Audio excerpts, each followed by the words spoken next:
5 years into Hasbro owning Power Rangers, and it all came to an end, not with much of a bang, but a whimper. Cosmic Fury was the last-minute compromise for the brand when the new Entertainment One-led production series never got off the ground. So with no new show happening anymore, a cliffhanger to resolve from the end of the season before, the contracting of a new, much bigger production facility to make use of in New Zealand, and crucially the luck of the previous cast still all being available to drop everything and fly back over for a reunion season that was significantly less onerous than their previous ones, Cosmic Fury, the 30th and final season of the original Power Rangers TV continuity, was born.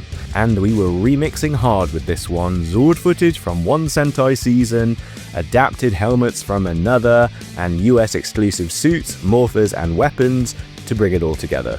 All the fight scenes would need to be US original this time, so that was kinda neat.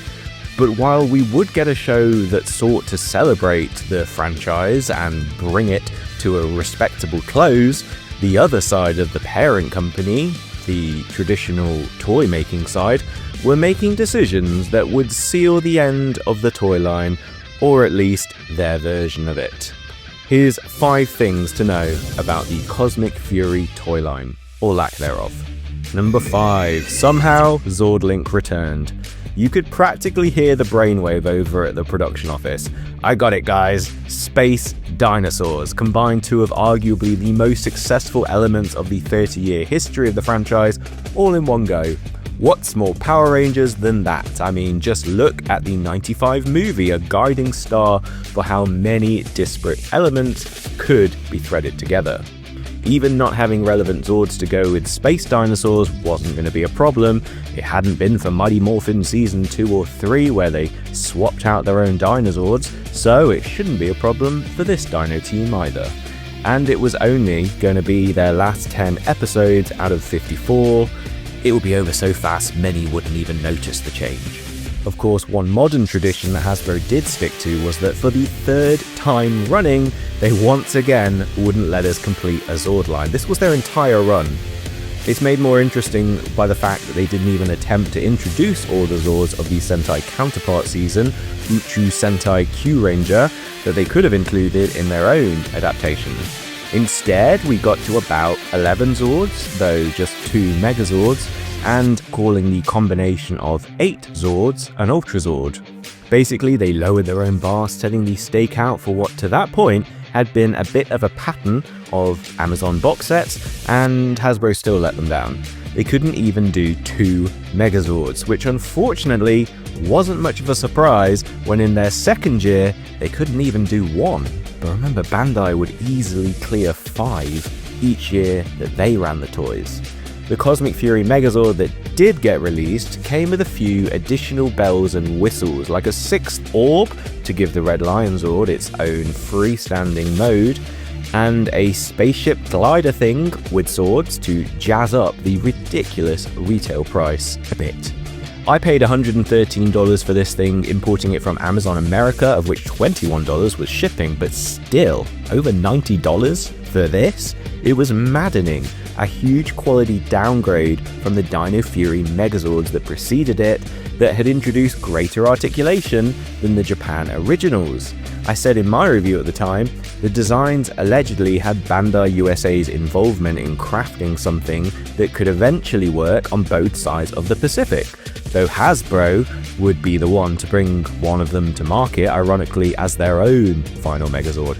And just like Bandai's Zord Builder era, they decided to continue the Zord Link gimmick from Dino Fury.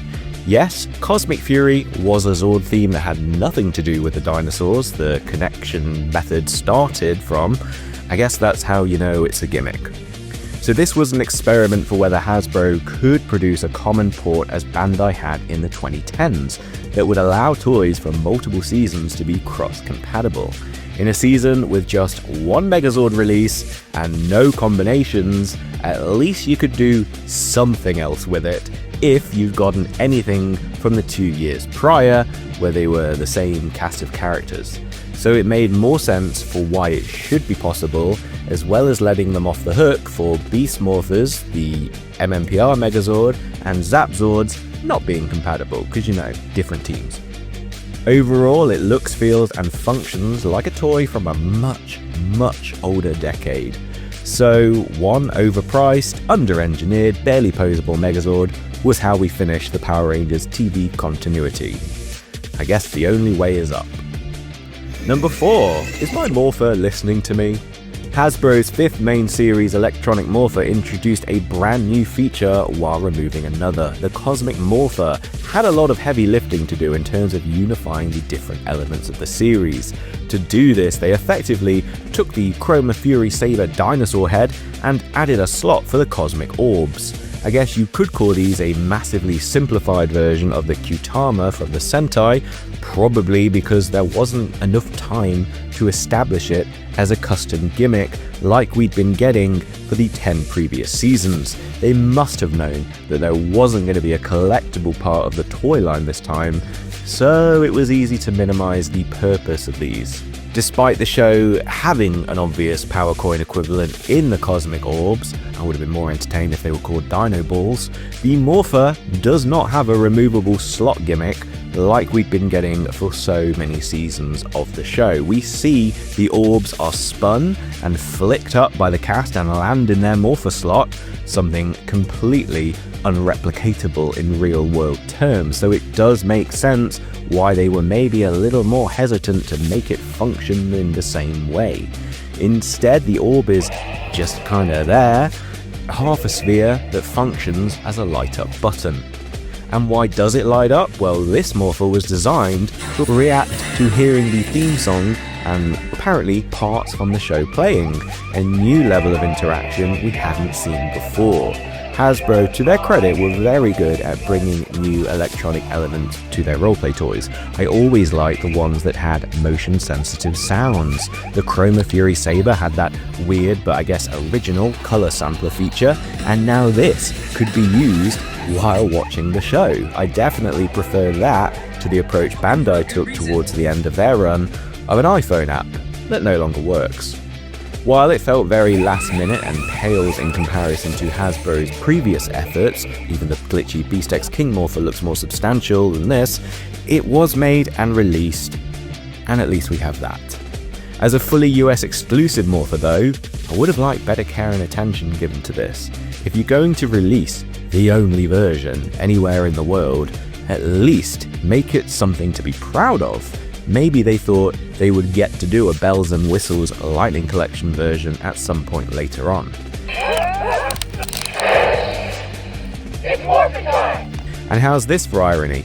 Bandai USA used to add lightning bolts to everything, despite not being shown on screen. Here, the Mighty Morphin Power Rangers lightning bolt had been incorporated into a Morpher design on the wrist mount on the show itself, and yet, when it came to the toy, it wasn't included. The one time it would have been okay to add the lightning bolt to a toy, and they don't even do it? It was right there! I guess 3D printers have picked up the slack on that little detail. Number 3, Figureless Action.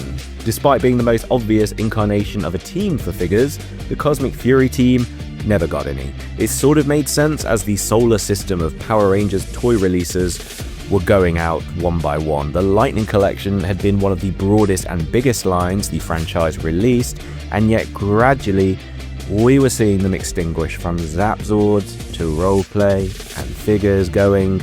It left little doubt that if the, to that point, generously served collector's market weren't going to be getting anything, then the main line didn't stand much of a chance either. The big irony with this point was that the suits had been deliberately designed to be figures, and cheap ones at that. Sort of on par with the 2017 movie designs, they were kept to minimum colors and details, helmet sculpts repeated from Dino Fury, and the odd choice of bringing muscle padding to the TV side. Remember, Bandai had done that for years of their own action figures, in contrast to what the footage actually showed us. It meant that another inaccuracy of toys could become canonical if toys were produced of it. But, for whatever reason, figures weren't to be. I found this wild. Surely, somewhere, Hasbro had started work on them, and maybe they just never made it to prototype or even to full production. It was another disappointment from a year that wasn't functioning as expected. Crazy that in a series primarily made up of Rangers returning from past seasons, there's actually no way to accurately represent any episode using the official figures that we've got. Even if you kept to just the Dino Fury team suits, you would need to customize at least one figure just to do either the episode 1 or 2 battles. I do wonder if the lukewarm to angry fan reaction to the Cosmic Fury suit designs influenced the brakes being hit on the toys, but arguably they needed to win over kids with this line rather than older fans. The only other product to get a Hasbro release for Cosmic Fury was the Zenith Cosmic Ranger Gear Up pack, basically a kid's roleplay mask and sword. The set was mostly a recolor of the red Dino Fury Gear Up set with a Zenith or champagne coloured mask with the painted on gold dino horns, and the sword had a new blade but the same handle that called back to the mini Chroma Fury saber from that previous set. This sword wasn't even part of the show, so just a toy exclusive weapon made on the cheap. I guess they weren't going to bother with a huge staff. Zenith even got a Halloween costume with a muscle suit that year, but it wouldn't be until the following year, 2024, when non-muscle padded Halloween costumes were also made for red, black and blue Rangers. These were ultra simple, basically just a mask and an outfit. So yeah, kids could sort of become 4 of the 7 members of the Cosmic Fury team, but unlike every other season of the show, you couldn't play with action figure sized versions of suits that were designed to become action figures. Number 2, emptying the toy box. While Cosmic Fury's toy line was diabolically lacking, there were a lot of references and callbacks to Rangers and Zords from across the series that sort of made you feel like you probably already owned some small part of it. The show prominently features the OG Blue Ranger, Billy Cranston, throughout its 10 episodes. It was a huge reveal when we learned that David Yost was back on the franchise, having famously left abruptly during production of Power Rangers Zeo in 1996. Literally, he and Karen Ashley had the worst exits from the original show, and both got a bit of a better resolution in MMPR Once and Always, but here was Billy back in the fray of the main show and opening credits too, similar to Tommy in Dino Thunder, and to a lesser extent Adam in Operation Overdrive and Jason in Beast Morphers in their respective anniversary episodes. He even basically filled in as the team's Blue Dino Ranger and got to pilot the Wolf Zord, another great character callback that was probably a happenstance coincidence, but no less meaningful to the longtime fans of the show. This really worked as a way to bookend the season and indeed the series and franchise, bringing back a prominent figure from the beginning, and just in story terms made total sense. Billy was always more than just a ranger. He was the brains behind the operation, so it made narrative sense that he would make the morphers and keep the Dino theme. As Hasbro were doing Lightning Collection Remastered as well as the VHS box basic figures, there was technically at least one figure made of a Ranger in Cosmic Fury just under the MMPR branding. And if we really want to play that game, technically the main Dino Fury suits were shown in episodes 1 and 2, though with Zato wearing his new Zenith Ranger getup, which we didn't get the figure of, nor Ollie's evil Blue Ranger getup for most of the season. And this isn't even Hasbro, but if you had the Bandai Toys R Us exclusive Power Rangers Super Ninja Steel Epic Hero set, you would have the Mick Red Ranger figure to represent the return of his morphed appearance. An inelegant workaround, as it was a 5-inch figure which wouldn't scale with any of Hasbro's 6-inch ones though.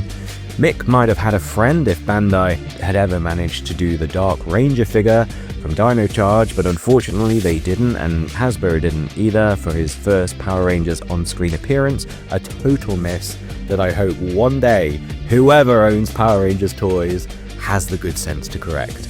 And while it wasn't strictly accurate, Lord Zed, also being back, gave call to utilize any of the previous Bandai or Hasbro versions of him, though the new TV version looks slightly different in the body armor. That would have been such a good basic figure too, as well as Master Zed had they wanted to. Yeah, it was a total misfire not doing figures for this season. Between the main 7 Rangers, potential for Zenith Dino Fury, Evil Blue Dino Fury, Zed and a Sentinel, you're up to 11, 12 if you did Dark Ranger, 13 if you did Mick Ultimate Ninja Steel Red as a 6-inch, and 14 if you threw Basic Billy just from the VHS line in 2. But perhaps that was too big an ask. Megazords though, and as well as the Cosmic Fury Zords, we see one scene towards the end where the Cosmic Fury team are flying their ship through a space battle and get an epic assist from 5 previous Megazords from Mighty Morphin in Space, Lost Galaxy, Ninja Steel, and Beast Morphers. And interestingly, 4 of the 5 of these had Hasbro toys made of them in the recent past. Mighty Morphin Megazord had been done multiple times, of course, including as a basic Megazord, a retro action figure, though the over-engineered shoulder M's and pterodactyl parts on the episode CGI suggest that this one was modelled after their final Zap version. Astro must therefore be the Zap version as well. Great to see in space featured during a space fight. Equally, the other most space-centric series, Lost Galaxy, gets included. While that Megazord only got a basic retro figure during the Hasbro tenure, it was cool to see another Megazord that old in the mix. I wonder why they didn't include Zeo, given that had been given the large action figure treatment, but maybe it looked just as weird on screen as the toy did, with its legs being too long. Ninja Steel's Blaze Megazord was the never done by Hasbro but recently had been put out by Bandai as their final Megazord release, so perhaps they had enough CGI information at the production facility to incorporate it, and considering the large role Mick had played in the series, I like that Ninja Steel got some reverence here. And beside Bandai's last in terms of milestone Megazords, Hasbro's first combiner, the Beast X from Beast Morphers, was another valid contender. So it is possible to gather a lot of the components of the series together, even if it's not under the banner of the series itself. Unfortunately, they do serve to make the Cosmic Fury Megazord look worse though. Number 1, the auction. Power Rangers Cosmic Fury's toy line was a non-event during what should have been one of the biggest, proudest moments of the franchise's history. While Power Rangers 30 gave us a remastered and basic sprinkle of the main team, and the greatest of all time Rita Repulsa to go with Minotaur in the Lightning Collection, the actual show, the bread and butter of the franchise, was bizarrely neglected. The crazy thing was that Hasbro told their shareholders at the start of 2023 that the brand had shown financial growth throughout 2022. That would have been during Dino Fury's 2nd season. But then for its 30th anniversary that year, they dramatically dropped the product release count to basically 3 things for your main line. And that meant that 12 months later, in 2024, they could say sales now weren't making their financial thresholds, $50 million in revenue, to justify keeping it in-house. Well yeah, they put out less than half the amount of toys they did the previous year. What were they expecting to happen? So it felt like a bit of a manipulative act to tank the franchise and come up with this licensing it out solution. Not putting out toys meant they could say the toys weren't making money, and the ones they did put out, like Megazord and like Morpher, were priced unfairly high for the quality they brought to the table. Cosmic Fury was unfortunately caught in the crossfire of a higher stakes boardroom game. Hasbro decided the franchise they'd acquired was too risky to carry on pursuing, which is exactly the kind of corporate nonsense we'd feared could happen when they acquired the franchise. They doubled down on backing away from it with a big cast-off auction in November 2024 that effectively liquidated every surviving tangible asset of the franchise's 3-decade history. Now sold off to individual collectors, and in some cases, cast members. Ironically, more distinct Cosmic Fury merch was available through this avenue than ever appeared on store shelves alongside the series 12 months earlier. It was a heartbreaking close to the Power Rangers TV saga, one that effectively relegated it to the same sort of line drawn under it close that other long-running properties like Doctor Who and Star Trek had experienced, where should it resume again, it would need to be from scratch. There were many crazy examples of things going in the auction. Hunter Dino was very vocal about wanting her Red Ranger suit, pretty fair given how rare female Reds have been in the series. Power Rangers collector on TikTok got the Moser Razor Blaster and was kind enough to share it online. The set of 6 Cosmic Fury Morphers went for $17,500, with the buyer currently looking to sell them on again for $30,625 or more. At least someone out there got that lightning bolt finish in the end. The big crazy thing was that someone paid $87,500 for the Cosmic Blaster, the combined form of the Rangers US exclusive weapons. It appeared once on screen for a few seconds, then became more valuable to someone than anything else on the auction, ending at almost twice more than the Astro Megaship prop and almost 3 times more than JDF's Green Ranger suit.